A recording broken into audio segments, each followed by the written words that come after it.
নমস্কার, পূজা কিচেনে সবাইকে স্বাগত জানিয়ে শুরু করছি আজকের ছোট্ট একটা ভিডিও।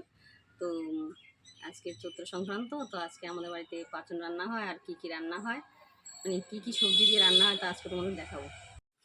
তো এইখানে আছে দেখো অনেকগুলো আলু, আর এখানে আছে অনেক রকমের ডাঁটা, সব রকমের, মানে কি বলবো, বলা যাবে না, অনেক রকমের।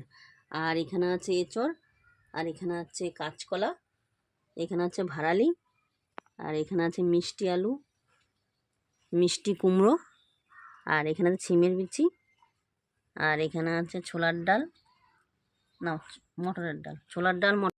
তো এখানে আছে বাদাম ভাজা, নারকেল তো থাকবেই, আর মশলার তো কথা বলবো না, মশলা অনেক কিছুই আছে। তো দেখতে থাকো, তোমাদের ভালো লাগবে। তো একটা কত বড় হাঁড়ি নিয়েছি, তো এর মধ্যে সব কিছু দিয়ে রান্না করব। তো প্রথমে এঁচড়টা আমি হলুদ জলে সিদ্ধ করে নেব। তো হাঁড়িতে অল্প করে জল দিয়ে দেবো।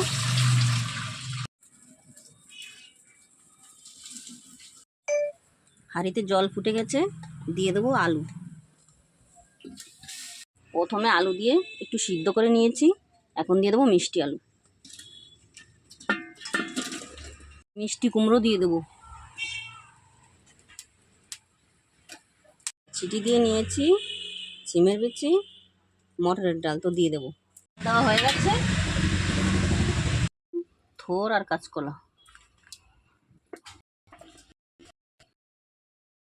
ডাটা থেকে সব সবজি, এখানে সব সবজি আছে। তো বন্ধুরা, মোবাইলের সমস্যার জন্য সবটুকু দেখাতে পারলাম না। তো যাই হোক, সব সবজি সিদ্ধ হয়ে গেছে, তো এখন নামিয়ে নিচ্ছি। একটা কড়াই বসিয়ে দিয়েছি, তেল দেওয়া হয়ে গেছে। দেখো তেল গরম হয়ে গেছে, এখন ভেজে নেব নারকেল। তেলের মধ্যে একটু হলুদ দিয়ে দিচ্ছি, আর দিয়ে দেবো একটু লবণ। তো ভেজে নারকেল ভাজা হয়ে গেছে, নারকেল ভাজা এর মধ্যে দেওয়া হয়ে গেছে। ফোড়নের জন্য এখন তেল দিয়ে দেবো। লঙ্কা দেওয়া হয়ে গেছে, এখন দিয়ে দিচ্ছি তেজপাতা,